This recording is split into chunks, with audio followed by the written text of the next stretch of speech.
नमस्कार साथियों। आइए शुरुआत करते हैं आज के सेशन की। वैसे तो ये बीए थर्ड ईयर की जो पॉलिटिकल साइंस क्लासेस चल रही है इसका टाइमिंग 3 बजे का है, लेकिन अभी लगभग 8-10 दिन हो गए हैं क्लासेस को डिले होते होते, और कुछ रीजन रहते हैं, कुछ प्रॉब्लम रहती है, इस कारण से क्लासेस डिले हो रही है। वैसे इसका टाइम जो है दोपहर में 3 बजे का है ना, तो आज लेट हो रही है क्लासेस। तो कोशिश कर रहे हैं सभी क्लासेस टाइम पे आ जाए। एक्चुअल में जो पीपीटी का जो काम चल रहा है ना, उसको में लेट होने के कारण ही ये प्रॉब्लम हो रही है।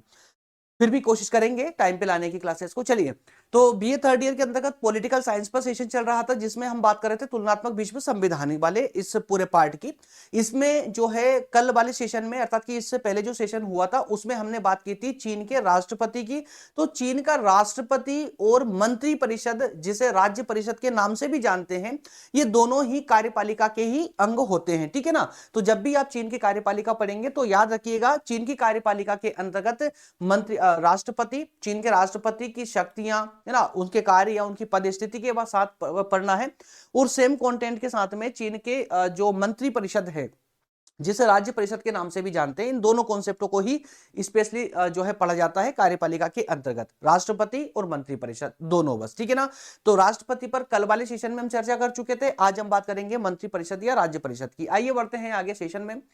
इसके अलावा बीए फर्स्ट, सेकंड या थर्ड तीनों ही ईयर के ऑलमोस्ट सभी विषय प्लेलिस्ट में अवेलेबल है। इसी चैनल की प्लेलिस्ट में जाइएगा, वहां से आप जो है जो चाहे सब्जेक्ट पढ़ सकते हैं डिटेल में, चैप्टर वाइज चैप्टर। नोट्स भी उन्हीं की डिस्क्रिप्शन में अवेलेबल है, डाउनलोड कर सकते हो आप। इसके अलावा यदि आप किसी भी कॉम्पिटेटिव एग्जाम की तैयारी कर रहे हैं तो नया यूट्यूब चैनल है प्रज्ञान हिंदी के नाम से, उसे जा करके उसको ज्वाइन कर लीजिएगा। वहां पर top 5000 all India GK series के रूप में वन लाइनर क्वेश्चन सीरीज चल रही है। इन सभी सब्जेक्टों को वहां ऑलमोस्ट कवर कर दिया जा चुका है। इसके अलावा अभी मॉर्निंग में करंट अफेयर का सेशन चल रहा है प्रज्ञान हिंदी पर, उसे जरूर ज्वाइन करना। ठीक है ना। ये सब कॉम्पिटेटिव एग्जाम वालों के लिए, ऑल कॉम्पिटेटिव एग्जाम वालों के लिए। चलिए आगे बढ़ते हैं। हाँ, इन सब की जो लिंक है वो सब डिस्क्रिप्शन में दी गई है। ये सिलेबस है जिसके अकॉर्डिंग क्लासेस चल रही है आपकी। ठीक है ना। मैं थोड़ा सा आपको रिवाइज करवा दूं। सिलेबस के अकॉर्डिंग यदि बात करें हम, तो अभी तक जो है ना 3 यूनिट आपकी पूरी तरह कंप्लीट हो चुकी है। यूनिट 4 में हम प्रवेश कर चुके हैं और यूनिट 4 का पहला टॉपिक कंप्लीट हो चुका है। चीनी संविधान के निर्माण पर चर्चा हो चुकी है, दूसरे लेक्चर में विशेषताओं पर चर्चा की थी। इसके बाद में चीन की कार्यपालिका पर अभी सेशन चल रहा है, जिसके अंतर्गत राष्ट्रपति पर बात हो चुकी है, और अब आज हम मंत्री परिषद पर चर्चा करेंगे या राज्य परिषद पर बात करेंगे। क्लियर है। इसी के साथ में फिर चीन की व्यवस्थापिका, न्यायपालिका, कम्युनिस्ट पार्टी और लोकतंत्र, इन सब पर वन बाय वन करके डिस्कस करेंगे। इसी के बाद में यूनिट 5 स्टार्ट हो जाएगी। पूरा सिलेबस है, सारे टॉपिक लिखे हुए हैं, आप अपने सिलेबस के साथ इसको मैच भी कर सकते हैं, है ना। तो टॉपिक को मैच करके ही आप स्टडी कीजिएगा, क्योंकि यूनिवर्सिटी बहुत सारी होती है, बहुत से सिलेबस में कुछ चेंजेस हो जाते हैं। तो अपने टॉपिक को अपने सिलेबस के अकॉर्डिंग मैच करके ही जो है लेक्चर अटेंड किया करें आप लोग, ताकि आप लोग को कंफ्यूजन ना हो। टेबल ऑफ कंटेंट में अगर बात करें तो टेबल ऑफ कंटेंट में क्या क्या पूरे लेक्चर में पढ़ने वाले हैं यही बताया जाता है। तो आज के बेसिकली ये 4 नंबर देकर आप समझ चुके होंगे, है ना। तो 4 पॉइंटों के माध्यम से आज का सेशन कवर होगा, कंप्लीट होगा। सबसे पहले हम बात करेंगे राज्य परिषद की रचना और संगठन, है ना। तो अब तक आप कंप्लीटली समझ चुके हैं। कार्यपालिका के अंदर यदि बात करें, एक मिनट पेन लेता हूं, एक कंफ्यूजन आपकी और यही खत्म कर देते हैं। देखिए दोस्तों, चीन की कार्यपालिका पर हम डिस्कस कर रहे हैं। तो चीन की कार्यपालिका के अंदर हमें 2 चीजें पढ़नी होती है। एक पढ़ने होते हैं चीन के राष्ट्रपति, चीन के राष्ट्रपति, ठीक है। और एक कॉन्सेप्ट होता है राज्य परिषद, राज्य परिषद। ये 2 कॉन्सेप्ट पढ़ने होते हैं चीन की कार्यपालिका के अंतर्गत। अब क्लियर हुआ। तो चीन के राष्ट्रपति पर कल लेक्चर हो चुका है, और राज्य परिषद पर आज हम लेक्चर लेने जा रहे हैं। तो इसी के साथ में आपकी चीन की कार्यपालिका पूरी तरह कंप्लीट हो जाएगी। अब क्लियर हुआ। तो देखिए, चीन की कार्यपालिका के अंतर्गत जो हम राज्य परिषद पढ़ने वाले हैं, उस राज्य परिषद को मंत्री परिषद भी कहा जाता है, कंफ्यूज मत होइएगा। तो इसी के अंतर्गत सबसे पहले हम बात करेंगे इस मंत्री परिषद या राज्य परिषद की रचना कैसे होती है, संगठन कैसे होता है, या निर्माण कैसे होता है। इसके बाद में हम बात करने वाले हैं उसके अंतर्गत प्रधानमंत्री और जो उनका मंत्रिमंडल होता है उस पर चर्चा करेंगे। पॉइंट नंबर 3 में बात करेंगे राज्य परिषद की शक्तियां क्या क्या है और इसके कार्य क्या क्या होते हैं। इसके अलावा पॉइंट नंबर 4 में हम बात करेंगे राज्य परिषद की वास्तविक स्थिति, और इन चारों पॉइंटों को कवर करते ही आपका ये टॉपिक और आपका जो कार्यपालिका वाला टॉपिक है पूरी तरह कंप्लीट हो जाएगा। क्लियर है? तो बढ़ते हैं आगे और शुरुआत करते हैं, एक एक करके इनको समझने का प्रयास करते हैं।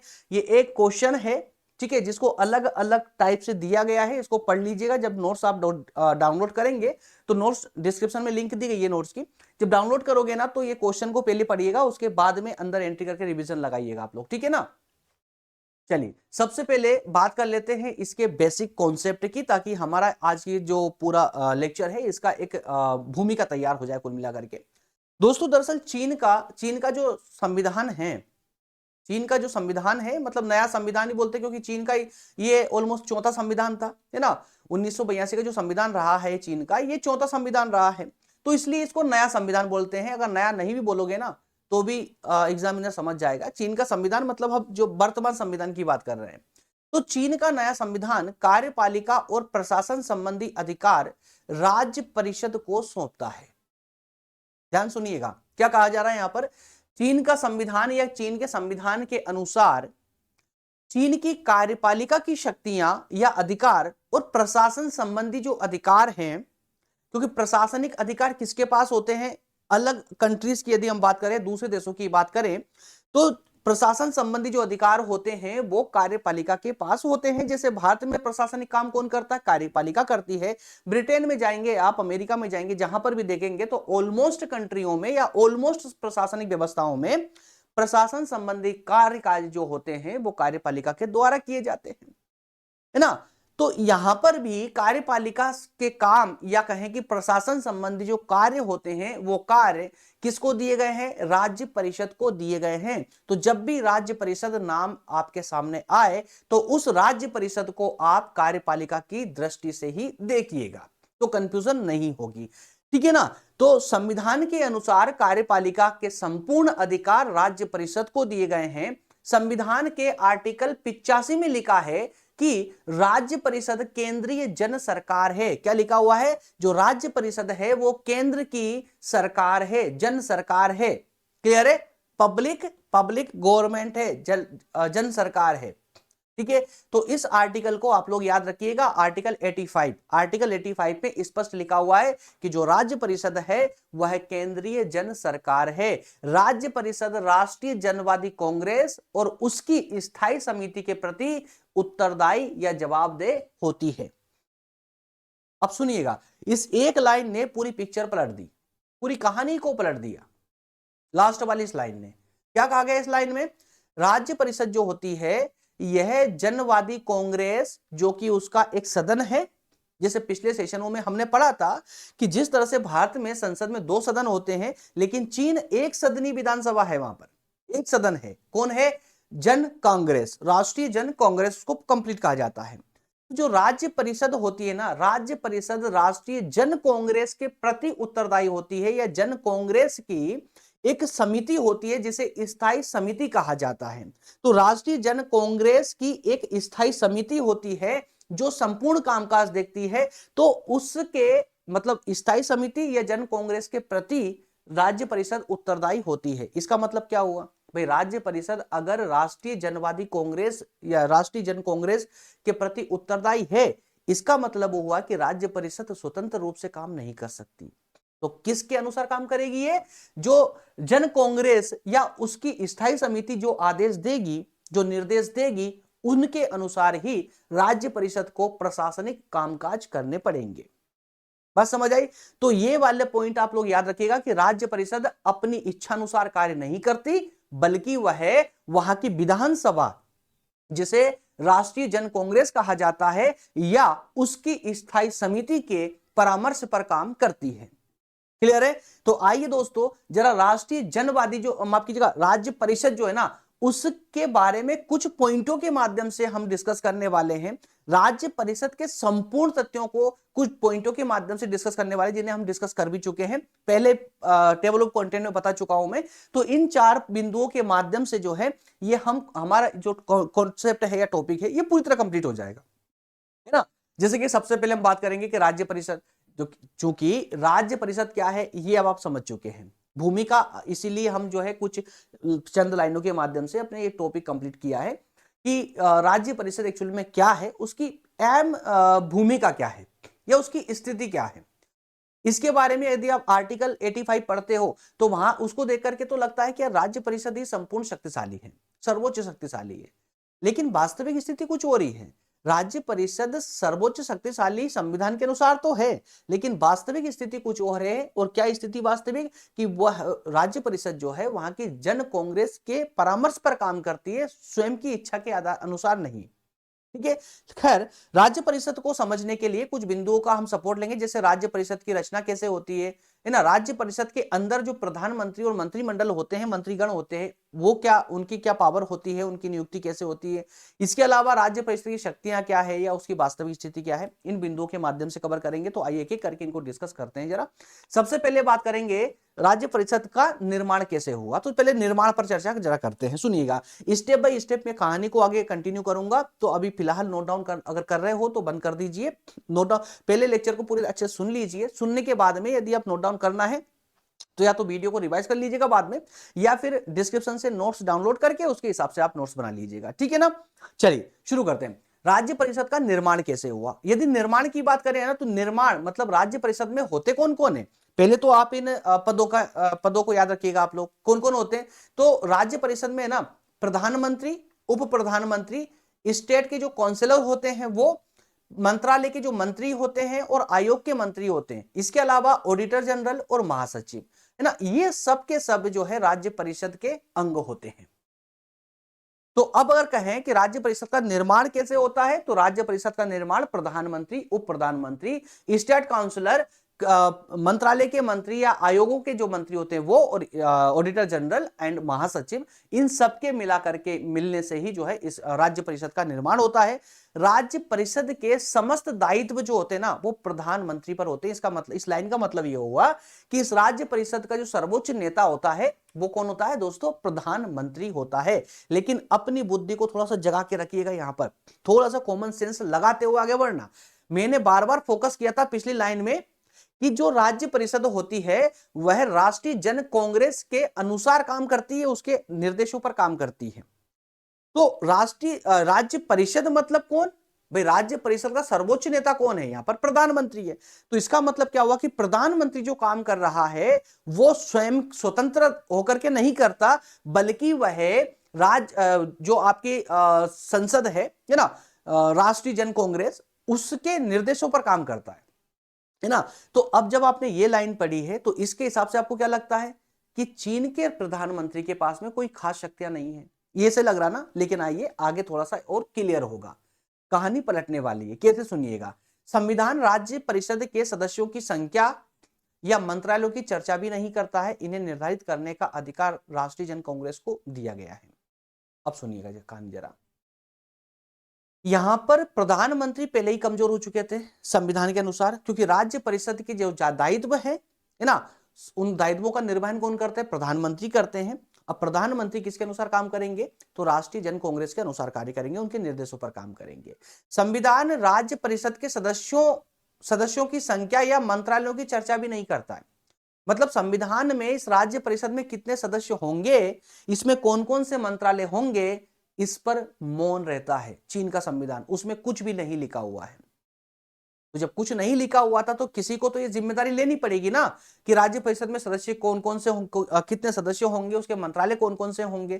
तो ये जिम्मेदारी किसने ले ली, राष्ट्रीय जन कांग्रेस ने ले ली। राष्ट्रीय जन कांग्रेस जो वहां का एक सदन है, और चूंकि एक ही सदन ही है, विधानमंडल है वहां का, है ना, तो वहां का विधानमंडल कौन है, राष्ट्रीय जन कांग्रेस, इसके पास ये अधिकार है। अब कहानी को कंटिन्यू समझिएगा तो पूरा क्लियर हो पाएगा। अब सुनिए, राज्य परिषद के कार्यकाल की अगर बात करें तो सामान्य रूप से देखा जाए तो उसका कार्यकाल 5 वर्ष का होता है, 5 वर्ष सामान्य रूप से। लेकिन अधिकतम रूप से देखा जाता है कि 5 वर्ष से थोड़ा बहुत समय आगे बढ़ता है। क्यों बढ़ता है, सुनिए। जब भी कोई नई राष्ट्रीय जन कांग्रेस आती है चुन करके, जो चुनाव होते हैं नए चुनाव, तो नई राष्ट्रीय जन कांग्रेस का निर्माण होता है। और जब राष्ट्रीय जन कांग्रेस जो है नई राष्ट्रीय जन कांग्रेस आती है तो नई राज्य परिषद का निर्माण भी होगा। है ना, नई राज्य परिषद बनेगी। तो जब तक ये नई राज्य परिषद नहीं आ जाती तब तक पुरानी राज्य परिषद को अपने कार्यकाल में रहना पड़ता है। बात समझ आई आपको। लेकिन चाहे प्रत्येक स्थिति में, आगे कहा गया है, लेकिन प्रत्येक स्थिति में यह राष्ट्रीय जन कांग्रेस में उसकी स्थायी समिति के प्रति उत्तरदायी होती है।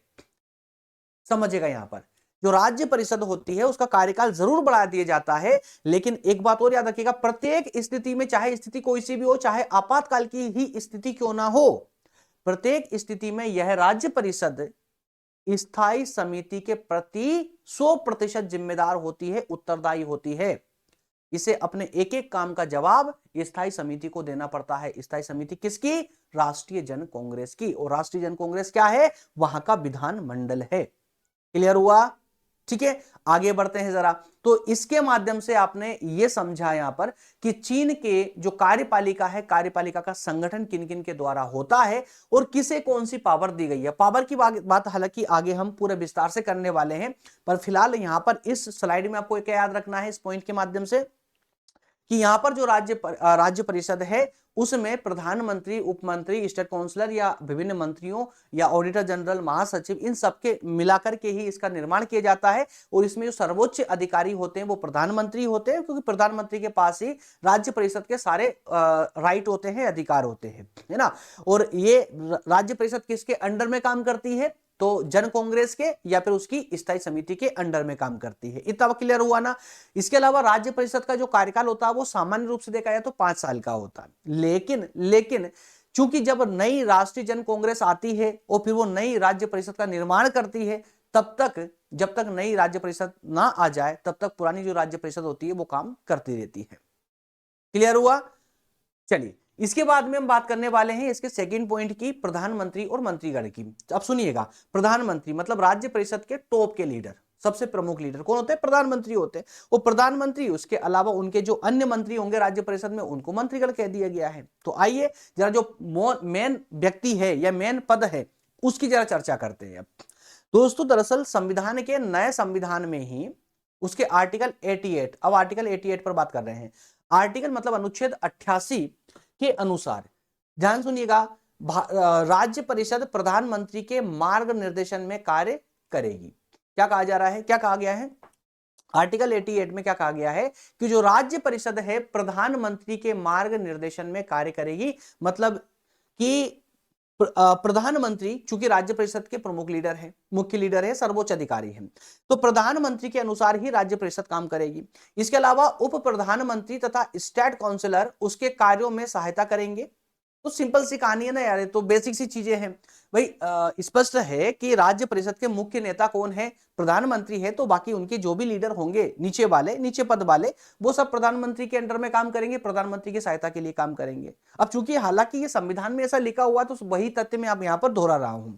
राज्य परिषद की बैठकों में, राज्य परिषद की जो भी बैठकें होती है उसमें प्रधानमंत्री, उप प्रधानमंत्री, स्टेट काउंसलर, महासचिव आदि सम्मिलित होंगे। राज्य परिषद की कार्यकारिणी की जो बैठकें होंगी उनका आयोजन या अध्यक्षता जो है वहां प्रधानमंत्री करेंगे। ठीक है ना। तो सीधी सी कहानी यह है कि राज्य परिषद की जो भी बैठकें होती है उन बैठकों की जो अध्यक्षता होती है या आयोजन जो होता है ना, वो प्रधानमंत्री के द्वारा होगा। मंत्रालय के मंत्री और आयोग के जो अध्यक्ष होते हैं वो अपने अपने विभागों के प्रति जवाबदेह होंगे, उत्तरदायी होंगे, और वो बैठकों का आयोजन भी वही करेंगे। ठीक है ना। कोई मंत्रालय का मंत्री है तो अपने मंत्रालय की लीडिंग कौन करेगा? वो मंत्री करेगा ना। या आयोग का कोई अध्यक्ष होगा तो वो अध्यक्ष उस आयोग को लीड करेगा। बात समझिए आप लोगों को। इसी प्रकार से प्रधानमंत्री की स्थिति के संबंध में यदि बात करें, शक्ति के संबंध में बात करें, देखिए स्थिति की बात करें ना प्रधानमंत्री की, तो चीन के संविधान में कुछ भी नहीं कहा गया है चीन के प्रधानमंत्री की स्थिति के बारे में। मतलब क्या शक्तियां उसके पास होना चाहिए, उसकी स्थिति क्या होगी, संविधान मौन है यहाँ पर। संविधान ने कुछ नहीं कहा, और ना ही वो इस बात की चर्चा करता है कि जो अन्य मंत्री हैं उनकी नियुक्ति प्रधानमंत्री के अनुसार की जाएगी। व्यवहारिक रूप से क्या होता है चीन में प्रधानमंत्री जो होता है मुख्य लीडर होता है प्रशासनिक व्यवस्था का, और अन्य जो मंत्री होते हैं उनकी नियुक्ति भी इन प्रधानमंत्री के परामर्श पर ही की जाती है ना। लेकिन यहां पर जो मेन मुद्दा है उसको समझने की आपको आवश्यकता है। मेन देखिए, आगे आगे डिस्कस करेंगे और मैं थोड़ा सा बीच बीच में बताता चलूंगा, ताकि जैसे जैसे आप पढ़ते जाओगे ना, आगे बढ़ते जाओगे, तो आपकी कंफ्यूजन दूर हो चली जाएगी। प्रधानमंत्री मतलब राज्य परिषद का मुख्य नेता। अब यार जब राज्य परिषद राष्ट्रीय जन कांग्रेस मतलब वहां चीन के विधानमंडल के अंडर में काम करती है, तो इसका मतलब क्या हुआ, राज्य परिषद मतलब प्रधानमंत्री के पास कोई शक्तियां नहीं होगी। जी हाँ, संविधान के अनुसार यदि देखा जाए तो चीन के प्रधानमंत्री के पास में कोई शक्तियां नहीं है, मतलब कोई विशेष शक्तियां नहीं है। लेकिन व्यवहारिक रूप से देखा जाए तो प्रमुख नेता वही होता है। कैसे होता है? अरे चीन में जो प्रधानमंत्री होता है ना, संविधान के हिसाब से तो शक्तियां नहीं है उसके पास में, लेकिन जो व्यक्ति प्रधानमंत्री बनता है वो उस मंत्रिमंडल का मतलब जो राष्ट्रीय जन कांग्रेस है ना, उसमें भी तो नेता है, उस राष्ट्रीय जन कांग्रेस का सर्वोच्च नेता ही यहां पर प्रधानमंत्री बनता है। और चूंकि राष्ट्रीय जन कांग्रेस मतलब जो पार्टी है, पॉलिटिकल पार्टी, उस पॉलिटिकल पार्टी का जो कंट्रोल होता है राष्ट्रीय जन कांग्रेस उसी की मिलकर बनती है, तो उसी का कंट्रोल राज्य परिषद पर होता है। और राज्य परिषद पर चाहे संविधान कंट्रोल दे दे कि प्रधानमंत्री कंट्रोल करेगा, संपूर्ण शक्ति रखेगा, या फिर राष्ट्रीय जन कांग्रेस उसको अधिकार दे दे, तो ले देकर के कहानी वही है। लेकिन यहां पर आपको याद ये रखना है कि यहां पर प्रधानमंत्री की जो वास्तविक शक्तियों वाली जो स्थिति है वो चीन के संविधान के कारण नहीं है, बल्कि राष्ट्रीय जन कांग्रेस के कारण है, क्योंकि वहां उस व्यक्ति को जो प्रधानमंत्री पद पर जाने वाला है उस व्यक्ति को राष्ट्रीय जन कांग्रेस में एक विशेष स्थान प्राप्त होता है, विशेष शक्तियां प्राप्त होती है, या अगर ऐसा कहोगे कि राष्ट्रीय जन कांग्रेस का सर्वोच्च नेता ही प्रधानमंत्री का पद प्राप्त करता है तो कोई गलत नहीं होगा। अब ये स्थिति को मैं और आगे अच्छे से क्लियर करने वाला हूं, बढ़ते चलिए आगे, ठीक है ना। तो उसकी जो संवैधानिक स्थिति होती है उसकी तुलना यदि भारत या ब्रिटेन के प्रधानमंत्री के साथ करें तो बिल्कुल हम कह सकते हैं कि उसकी शक्तियां बहुत ही सीमित है, अधिकार बहुत सीमित है चीन के प्रधानमंत्री के। अगर हम संवैधानिक रूप से, मैंने स्पष्ट लिखा यहां पर कि उसकी संवैधानिक रूप से यदि इसकी मतलब ब्रिटेन के प्रधानमंत्री की तुलना माफ कीजिएगा, चीन के प्रधानमंत्री की तुलना ब्रिटेन और भारत के प्रधानमंत्री से करें तो उसकी शक्तियां बहुत सीमित है। लेकिन जब हम बात करते हैं इसके पलटे की, संवैधानिक रूप से नहीं बल्कि व्यवहारिक रूप से देखें तो कहानी कुछ और ही होती है। जैसे सुनिएगा, चीन में प्रधानमंत्री को अलग से कोई महत्वपूर्ण अधिकार नहीं प्राप्त नहीं है। संविधान के अनुसार बात चल रही है अभी तक, है ना, संविधान के अनुसार बात कर रहे हैं। तो चीन में प्रधानमंत्री को अलग से कोई महत्वपूर्ण अधिकार प्राप्त नहीं है, लेकिन चूंकि प्रधानमंत्री पद देश की साम्यवादी पार्टी में प्रभावकारी स्थिति रखते हैं, इसलिए शासन व्यवस्था में भी उन्हें बहुत अधिक महत्वपूर्ण स्थिति प्राप्त होती है। क्या कहा गया है? संविधान के हिसाब से देखोगे तो वहां के राष्ट्रपति को मतलब प्रधानमंत्री को कोई विशेष शक्तियां प्राप्त नहीं है, लेकिन प्रधानमंत्री का पद देश के लिए सर्वोच्च है। सिर्फ देश के लिए ही नहीं बल्कि उस देश की जो साम्यवादी पार्टी है उस पार्टी के लिए भी सर्वोच्च है। तो इस कारण से उसका स्थान मतलब प्रधानमंत्री का स्थान बहुत ही महत्वपूर्ण हो जाता है। आगे जो लाइन आ रही है ना, इससे आपको पूरा एकदम क्लियर हो जाएगा। या देखिए सुनिएगा, उसकी शक्तियों का जो स्रोत है वह प्रधानमंत्री का पद नहीं है बल्कि साम्यवादी पार्टी के नेतृत्व में उसे प्राप्त महत्वपूर्ण स्थिति है। बात समझ आई? तो चीन का जो प्रधानमंत्री के पास जो पावर है ना, जो शक्तियां, वास्तविक शक्तियां जो है वो प्रधानमंत्री पद के कारण नहीं है, बल्कि साम्यवादी पार्टी मतलब उसकी पॉलिटिकल पार्टी जो है साम्यवादी पार्टी, उस पार्टी में उसे विशेष स्थिति प्राप्त है, इसलिए वो शक्तिशाली है। और अगर उप प्रधानमंत्री की बात करें तो उप प्रधानमंत्री के पदों पर भी साम्यवादी पार्टी के महत्वपूर्ण व्यक्ति ही नियुक्त किए जाते हैं, हर किसी को नहीं बिठाया जाता, है ना, क्योंकि प्रधानमंत्री के बाद में किसका नंबर आएगा? उप प्रधानमंत्री का नंबर आता है। इसलिए इन महत्वपूर्ण जो पद होते हैं सभी पदों पर साम्यवादी पार्टी के महत्वपूर्ण व्यक्ति ही बैठते हैं, और इन्हीं साम्यवादी पार्टी का ही कंट्रोल होता है किस पर? राष्ट्रीय जन कांग्रेस पर। और राष्ट्रीय जन कांग्रेस का कंट्रोल किस पर होता है? राज्य परिषद पर। राज्य परिषद किसके अंडर में होती है? प्रधानमंत्री के अंडर में। और प्रधानमंत्री कौन होता है? साम्यवादी पार्टी का प्रमुख व्यक्ति, प्रमुख लीडर। मेरे ख्याल से अब पूरा क्लियर है ना, अब धीरे धीरे क्लियर हो रहा है। चलिए अगले पॉइंट पे बात करेंगे और कॉन्सेप्ट आगे एकदम क्लियर हो जाएगा। देखिए अब बात करते हैं जरा इसकी शक्ति और कार्यों की, शक्ति और कार्यों की। तो पॉइंट टू पॉइंट जरा बात करेंगे, क्या क्या कार्य हैं, क्या क्या शक्तियां इसके पास में, कौन कौन से कार्य करने की शक्ति इसको प्राप्त है। तो सबसे पहले बात करें तो कानून के अनुसार है ना, जो भी कानून लागू किए जाते हैं उन कानूनों के अनुसार विभिन्न विभागों के प्रशासनिक कार्यों को निर्धारित करना। ठीक है, अलग अलग विभागों के मतलब अलग अलग मंत्रालयों के जो कार्य हैं, प्रशासनिक कार्य हैं, उन कार्यों को निर्धारित करना कि कौन सा कार्य कौन सा विभाग करेगा, कौन सा मंत्रालय को कौन से काम देना है, ये सारे काम है ना अलग अलग करना। उनके जो निर्णय होते हैं, उनके जो आदेश होते हैं, उनकी घोषणा करना और कार्यपालन की देखरेख करना, ये सब के सब किसके, राज्य परिषद के ही कार्य होते हैं, शक्तियां होती है। राज्य परिषद दैट मीन्स की प्रधानमंत्री। आगे बात करते हैं, कानून संबंधी विधेयकों को राष्ट्रीय जन कांग्रेस या उसकी स्थायी समिति के सामने प्रस्तुत करना। ठीक है ना, तो जो भी विधेयक होते हैं उन विधेयकों को प्रस्तुत करने का काम भी कौन करता है, राज्य परिषद ही करती है। कहां प्रस्तुत करना पड़ता है, अरे संसद में, संसद विधानमंडल, वो विधानमंडल कौन है, राष्ट्रीय जन कांग्रेस। क्लियर है। इसी प्रकार से विभिन्न विभागों के कार्यों में समन्वय लेकर आना, समन्वय स्थापित करना। समन्वय मतलब कि एक दूसरे के काम को इजी कर देना, एक दूसरे विभागों को जोड़ना, उनके कामों को समझने में उनकी मदद करना।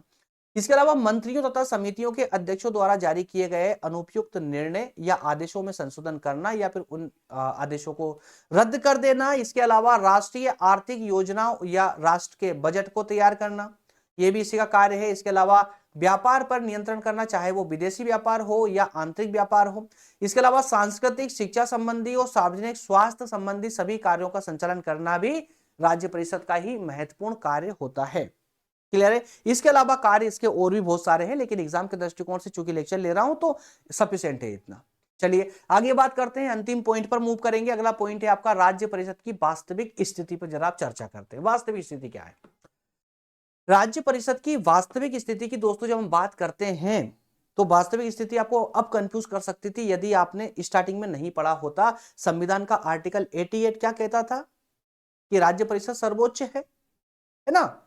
लेकिन वास्तविक रूप से अगर देखा जाए तो प्रधानमंत्री के पास में जो वास्तविक शक्तियां हैं वो संविधान के कारण नहीं है, बल्कि उसकी अपनी पॉलिटिकल पार्टी के कारण है, अपनी साम्यवादी पार्टी के कारण है।